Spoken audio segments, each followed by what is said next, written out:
Shabbat Shalom, everybody, and welcome to another episode of Torah in 10, your weekly dose of Torah in context in 10 minutes or less. This week we're going to be covering Parasha Korach, numbers 16:1 to 18:32. I'm Hernan Cortez II. Let's get started. Portion recap. Korach is about the cost of rebellion. Within this week's portion, we read about the rebellion of Korach and how it was dealt with by God and Moses. Several other important topics are touched upon as well, but I wanted to draw the attention onto a more direct concept at the heart of the rebellion and why it warranted such a harsh and supernatural punishment from Hashem. We begin with the major players in this situation being presented along with their followers and their case against Moses and Aaron in Numbers 16:1 through 3. Now Korach, the son of Ishar, the son of Kohath, the son of Levi, and with Dathan and Abiram, the sons of Eliab, and On, the sons of Pelath, sons of Reuben, took action. And they rose up before Moses, together with some of the sons of Israel, 250 leaders of the congregation, chosen in the assembly, men of renown. They assembled together against Moses and Aaron, and said to them, You have gone far enough, for all the congregation are holy, every one of them, and the Lord is in their midst. So why do you exalt yourselves above the assembly of the Lord? Moses instructs the rebels to take censers with incense and meet at the entrance of the tent of meeting the next day. Moses then speaks to Korach and attempts to summon both Dathan and Abiram to with them as well, but they refuse to come, and their response, stating, Then Moses sent a summons to Dathan and Abiram, the sons of Eliab, but they said, We will not come up. Is it not enough that you have brought us up out of a land of flowing with milk and honey, to have us die in the wilderness, but you would also lord it over us? Indeed, you have not brought us into a land flowing with milk and honey, nor have you given us an inheritance of fields, of vineyards. Would you put out the eyes of these men? We will not come up.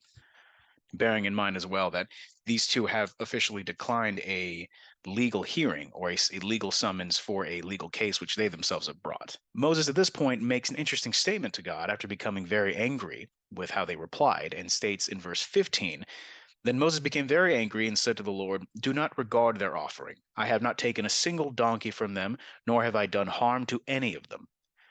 This particular phrase is key because this entire part of the portion is a case study on the concept of encroachment.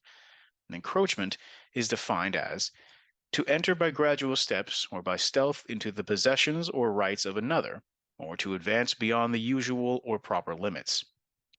Common other ways of referring to encroachment are to trespass, to overstep, to infringe, to invade, meaning to make inroads upon the property, territory, or rights of another.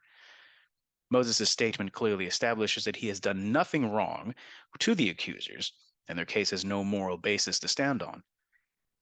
In chapter 12 of Numbers, Aaron and Miriam are ridiculing Moses and his wife for being a Cushite. They go on to question Moses' relationship with Hashem, stating in verse 2 of chapter 12, And they said, Has the Lord indeed spoken only through Moses? Has he not spoken through us as well? And the Lord heard it. This questioning is similar in spirit to what Korach and the other rebels are doing, though on a much smaller scale, and the punishment is just as swift and unnatural. The determining factor in chapter 12, however, is that God himself descends in the cloud to speak in Moses' defense.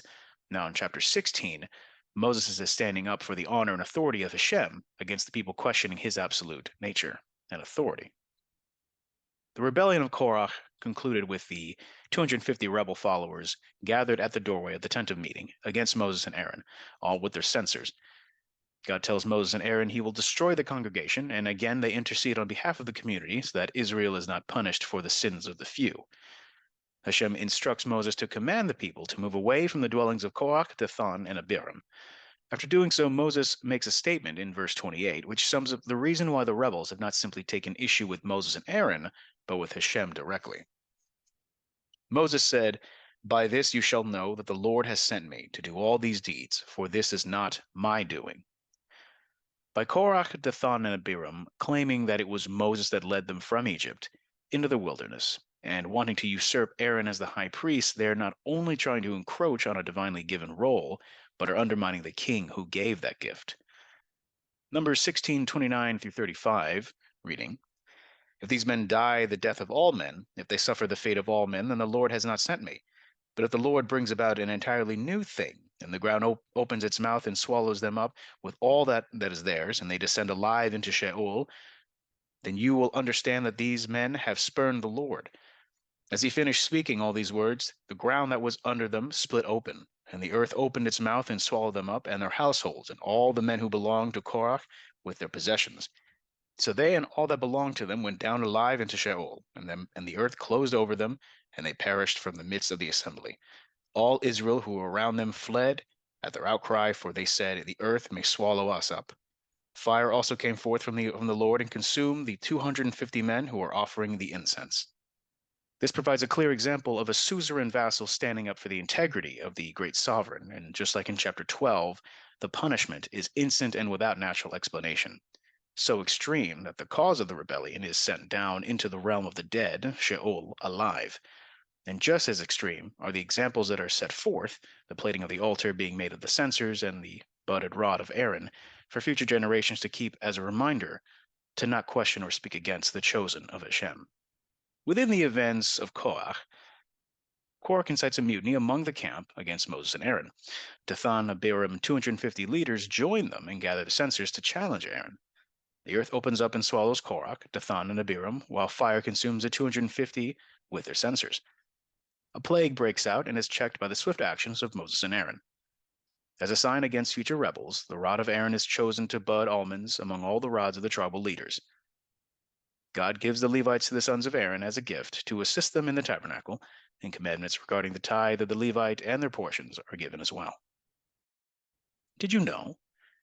The deities of the ancient Near East were transactional, whereas this portion shows the relationship with Hashem is meant to be reciprocal. The covenant of salt, mentioned in Numbers 18:19, was a well-known concept of permanence and loyalty in the ancient Near East. In Mesopotamia, tithing was not limited just to animals or agricultural products, but also included metals and even creations by craftsmen. In Ugarit, these offerings could be claimed for use by royalty. Question time. How many people in this portion rose up against Moses and Aaron and were punished? What was done with the censers from the rebels and why? How is tithing different for Israel compared to the other nations of the ancient Near East? Happy studying and Shabbat Shalom.